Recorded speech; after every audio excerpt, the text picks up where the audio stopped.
Hey everyone, it's Anna from the Last Stitch. Now, finding good storage solution for all our sewing stuff, that can definitely be a bit of a struggle, right? At least it is for me, and I keep trying to find new ways to come up with those to really optimize my small sewing space, because as many of us can relate to, I'm sure, it takes a lot of space to sew, right? And many of us don't have dedicated sewing rooms and things like that. In my case, I have a small corner in the living room of a small apartment, so I definitely don't have a lot of space to work with. So I'm always on the lookout to find new good storage solution. And luckily, the Swedish furniture giant Ikea actually has quite a few things that are really suitable for sewing storage. So in today's video, I want to show you all the ways that I use Ikea stuff to store all my sewing stuff. And as a bonus, you will also be able to hear how to pronounce all those products in Swedish, because, well, I am from Sweden. So without further ado, let's start with the Ikea storage sewing tour. So one of the Ikea products that are really popular among home sewers is Skådis, which is the Ikea answer to a pegboard system, which you can obviously do yourself. And the advantage of opting for Ikea rather than, creating your own setup is that this comes with lots of different attachment, different hooks, different shelves, places to store magazines and manuals for your sewing machine. That's really nice to have. And also those racks where you can place things like ribbons or stabilizing tape and all that stuff. So it's actually really well suited for sewing storage, and I use it quite a lot. I use it for my rotary cutter, some of my scissors, all my rulers, my manuals for my sewing machines, and some other trinkets that it's nice to have and easy access to. If you're curious of everything about this particular pegboard, I've actually done a separate video where I show how to install it, how to set it up, where I go through all the pros and cons compared to a regular do-it-yourself pegboard. So if you want to learn more about that, I highly recommend you check out that video as well. Link will be in the description section. When you click that little arrow, you'll find that link as well. But overall, I am actually super happy that I went and bought this one instead of doing it myself, which I totally understand why you would like to do, because it costs a little bit, right? But to me, just the access to all those attachments has made it absolutely valuable for me. But the thing you need to know though is that the kind of holes are more oval, right? And sort of proprietary, which means that you can't really use any type of attachment with it. It's kind of limited. So basically Ikea has done, they kind of close the system so it's mostly compatible to their own set of attachments. So you have to be aware of that. So you can't really use it for things outside of that because how the hooks are attached. So keep that in mind for sure. And as I said, you can check out my other video if you want to learn more about all those aspects as well to make you do an informed purchase on that. But I know a lot of sewers that have invested in this system, and I would say that overall people seem to be pleased about it. I do know that sometimes it can be hard to get the attachment. So that's definitely a con maybe, that is sometimes you cannot even buy all the good things that you can put on this board. But luckily for me here in Sweden, accessibility has not really been an issue.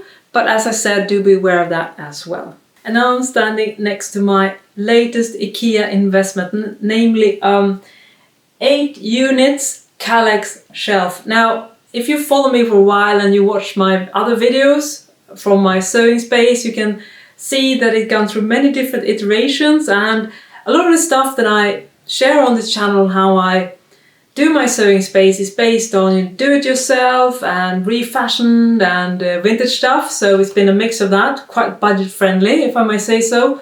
But I basically came to a point recently when I felt I actually had to invest a little bit more money to create the kind of next level system that I really looking for, but I felt a bit hesitant about putting up the money. But just in order to celebrate the fact that just a couple of days ago, I dropped my next sewing book, Sewing Jeans, to the printer, which is out November the 3rd, by the way. I decided to actually give myself this as like a treat or a present to myself, that I actually managed to finish my 3rd sewing book. So what I did was that I invested in this one, and what I do love about the Kallax system is because it's such a flexible system. So you don't, of course you always see the ubiquitous square units, right?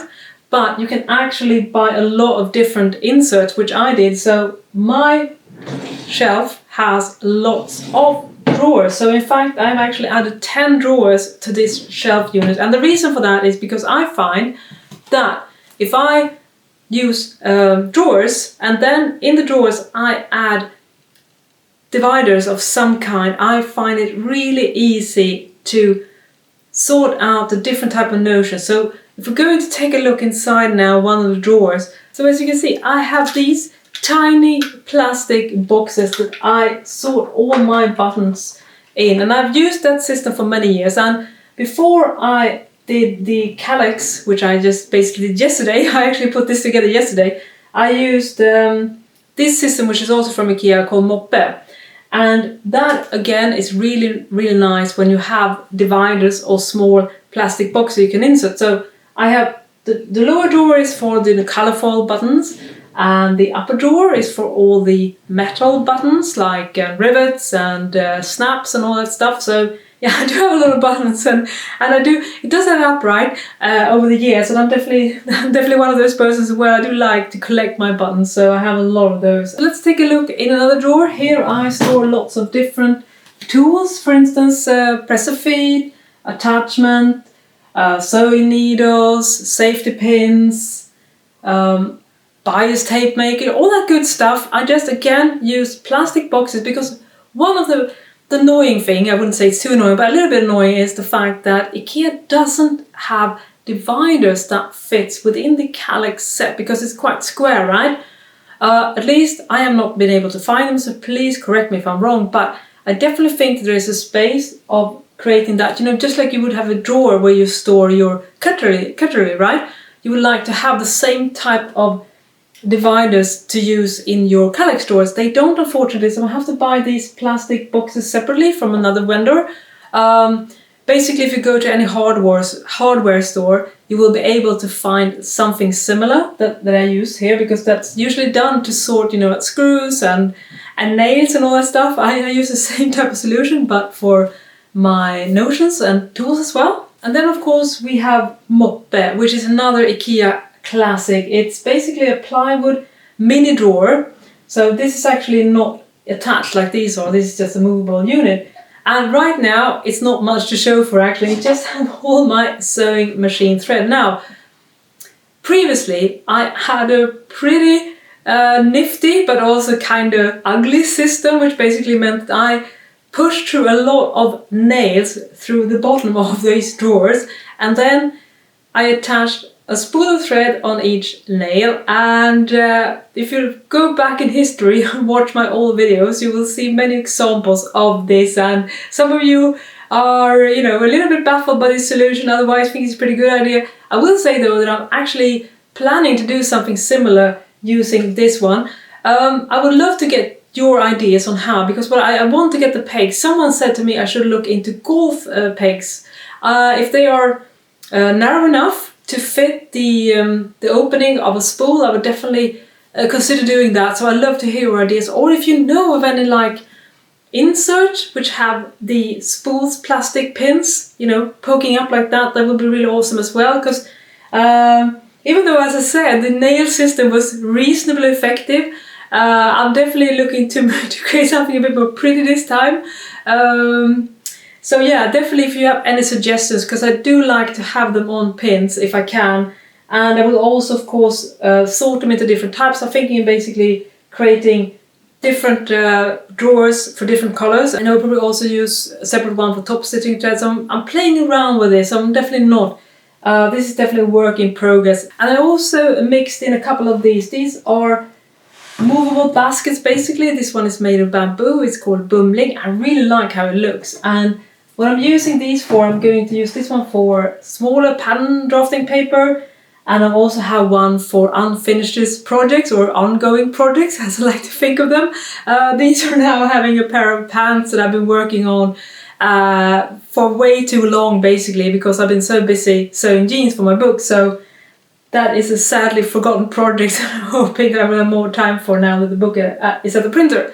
But so that's why I try to mix different things in this. So I didn't want to have one solid type of storage solution. And I also chose to mix white with more wooden tones, because I felt that if you go too white, it becomes a little bit plain. But that is, of course, a matter of taste. It also comes in black, I think, white, and this is white laced oak, I think.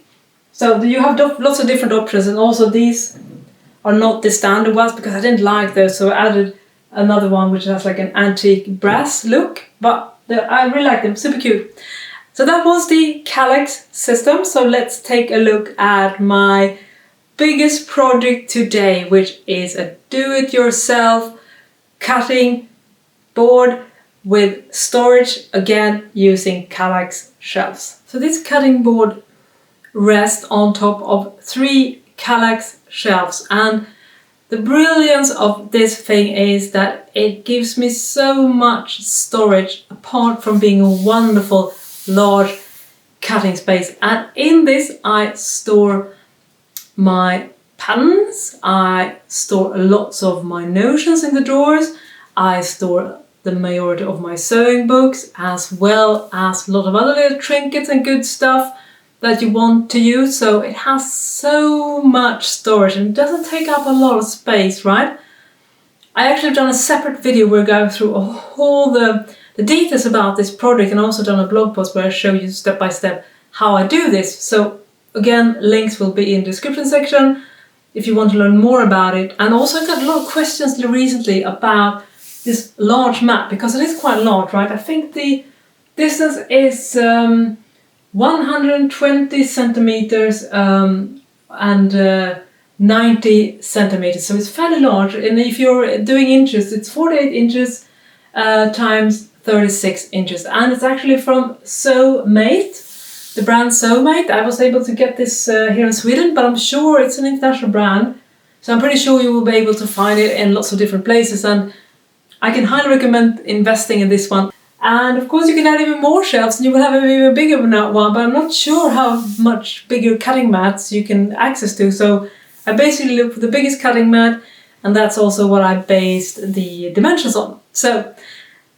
this is again a wonderful way of using pieces from Ikea and turn it into something really, really useful for your sewing needs. Now another investment I've done very recently is the storage trolley Råshult. There's actually 2 sizes. One, the smaller one that I went for, is also a larger one which is called Råskog. Both these are absolutely so popular among sewers, so this was a total impulse buy for me because everyone seems to love these trolleys so much, so I kind of gave in, and I wasn't really planning to, but I did. So as you can see, I've just started loading up my trolley. I keep it next to my desk.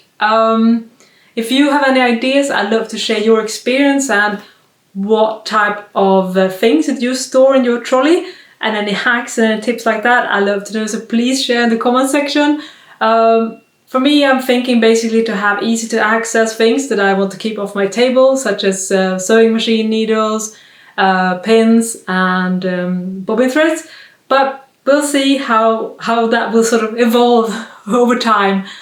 When it comes to the usage of this little trolley. But I love it, it's so flexible. Again, it's on wheels, which is such a blessing when you're working in sewing space that it's small, which I guess many of us are, right?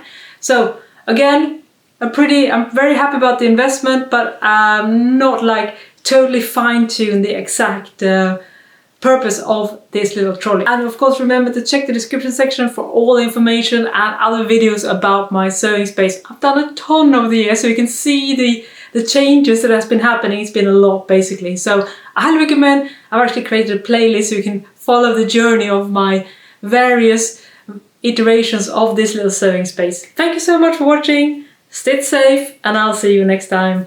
Bye bye!